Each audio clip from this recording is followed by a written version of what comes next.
Oke, baik. Assalamualaikum warahmatullahi wabarakatuh. Selamat datang. Ya, tentunya. Nah, di sini ada pertanyaan dari teman kita nih. Ya, kalau fitur monetisasi untuk di Facebook ini dibatasi.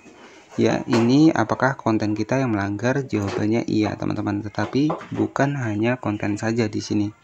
Ya, jadi ada beberapa poin yang harus teman-teman ketahui. Ketika untuk monetisasi kita dibatasi untuk di Facebook, ini tidak hanya konten kita yang melanggar. Ya, jadi kegiatan kita saling follow, saling ikuti itu juga masuknya dalam kategori monetisasi terbatas ataupun fitur monetisasinya bisa dicabut ya. Oke, jadi di sini kita masuk terlebih dahulu ke bagian dari Facebook seperti ini. Oke, saya sudah berhasil masuk di bagian dari Facebook saya, teman-teman ya. Kemudian buat teman-teman nih, jadi sebenarnya ketika kita terkena pelanggaran monetisasi terbatas itu bukan berarti konten kita saja yang bermasalah. Ya, bisa jadi konten kita aman, tetapi aktivitas kita yang membuat untuk monetisasi dibatasi. Seperti saling kirim bintang ke akun sendiri, ya, kemudian kirim bintang berlebihan, ya, ataupun juga interaksi yang tidak alami, saling follow untuk menambah pengikut, ya, saling like, itu tidak diperbolehkan. Jadi aktivitas-aktivitas yang seperti itu masuknya dalam kategori interaksi tidak autentik dan itu bisa dicabut monetisasinya. Oke, di sini kita masuk ke bagian monetisasi seperti ini. Nah, contohnya seperti ini ya. Jadi ada iklan in-stream yang sudah saya dapatkan. Dan penghasilan saya utamanya adalah dari iklan in-stream, teman-teman ya. Dari video panjang saya yang saya upload ya, untuk minimal durasinya adalah sekitar 3 menit. Nah, dari fitur monetisasi yang saya dapatkan ini, bisa jadi untuk Facebook bisa mencabutnya ketika kita melakukan pelanggaran. Contohnya, yang pertama adalah kita melakukan re-upload ataupun terkena pelanggaran hak kekayaan intelektual, dan yang kedua adalah interaksi yang tidak autentik. Biasanya kita melakukan klik iklan sendiri, ya, itu banyak yang terjadi. Klik iklan sendiri ataupun sekedar melihat iklan itu sebenarnya tidak diperbolehkan. Ya, jadi kegiatan yang seperti itu ketika kita sudah mendapatkan monetisasi, saran dari saya terkhusus di bagian iklan in-stream, ketika memang sudah ada iklannya itu cukup kita lihat satu kali saja, dan untuk selanjutnya teman-teman fokus upload video saja. Ya, jadi fitur monetisasi yang sudah kita dapatkan ini Facebook juga masih berhak untuk mencabutnya ketika yang pertama adalah kita melakukan pelanggaran berulang dari konten, kemudian dari interaksi yang tidak autentik. Ya, di sini sudah dijelaskan dari Facebook itu sendiri. Nah, jika kita cek di Google Chrome, kita masuk ke bagian kebijakan monetisasi partner. Nah, di sini tertera membagikan konten yang autentik ya. Ini yang diwajibkan. Tetapi ketika teman-teman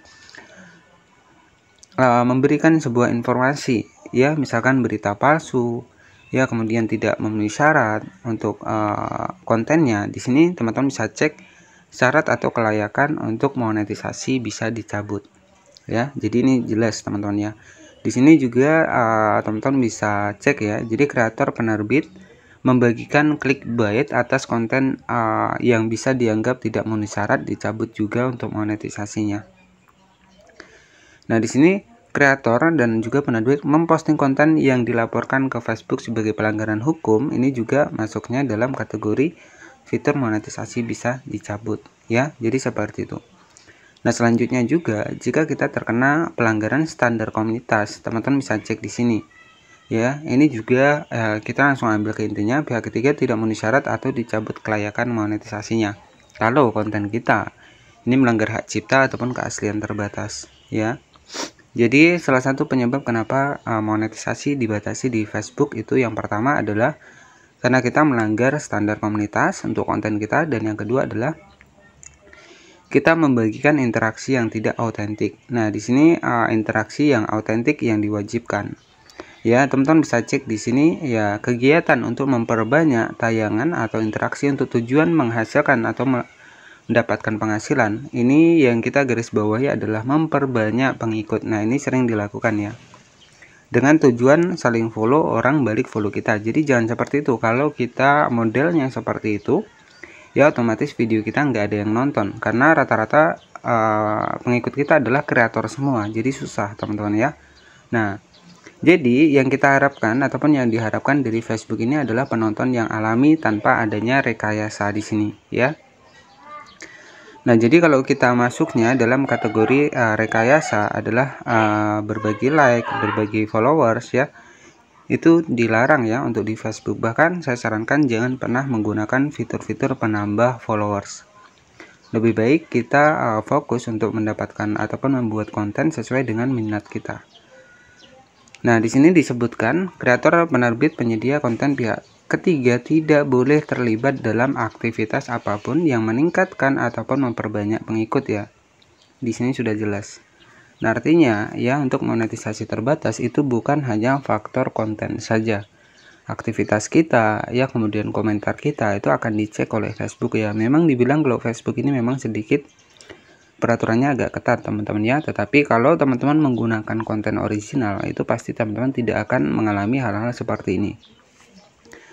Kemudian yang pertama adalah ketika kita saling follow ya, itu ujung-ujungnya video kita nggak ada yang nonton ya, karena rata-rata pengikut kita adalah orang-orang ataupun seorang kreator semua, jadi mustahil mereka akan menonton video kita, dan otomatis followers sudah banyak tetapi penontonnya nggak ada. Nah, jadi contohnya adalah seperti itu ya. Oke ya, di sini kita masuk lagi ke bagian Facebook. Jadi buat teman-teman yang sudah mendapatkan monetisasi, rawatlah monetisasi teman-teman jika ingin akunnya jangka panjang ya. Jadi karena dari Facebook ini bisa memberikan monetisasi, bisa juga mencabut monetisasi. Ya, untuk di bagian monetisasi terbatas itu berakhirnya sekitar 90 hari, dan ketika teman-teman terjadi pelanggaran standar komunitas, itu untuk proses pemulihannya itu sekitar 1 tahun, tetapi ya memang masih dapat monetisasi dengan syarat kita nggak melakukan pelanggaran berulang ya. Tetapi kalau kita melakukan pelanggaran berulang kemudian standar komunitas terus, ya otomatis nanti untuk akses dari fitur monetisasi kita untuk akun kita bahkan akan dibatasi. Salah satu contohnya tidak bisa upload video ya selama beberapa bulan ya, jadi seperti itu. Nah, oke, nanti buat teman-teman yang belum tahu seputar Facebook profesional bisa cek di bagian playlist, itu sudah saya bahaskan tentang kode swipe bank, tentang pajak, metode pembayaran, itu sudah saya bahaskan di bagian dari playlist saya. Nanti teman-teman tinggal dicek saja di sana. Ya, jadi seperti itu saja. Jadi ketika monetisasi terbatas itu bukan berarti konten kita saja yang bermasalah. Ya, jika konten kita konten original tetapi terkena monetisasi terbatas, ya artinya aktivitas kita yang tidak valid ya, ataupun aktivitas kita yang tidak sesuai dengan kebijakan monetisasi partner untuk di Facebook ini. Dan oke, jadi seperti itu saja. Terima kasih yang sudah menonton video ini dari awal hingga akhir. Ya, pastikan teman-teman bisa cek di playlist. Nanti jika ada pertanyaan, teman-teman bisa bertanya di kolom komentar. Dan oke, terima kasih, selamat siang, dan wassalamualaikum warahmatullahi wabarakatuh.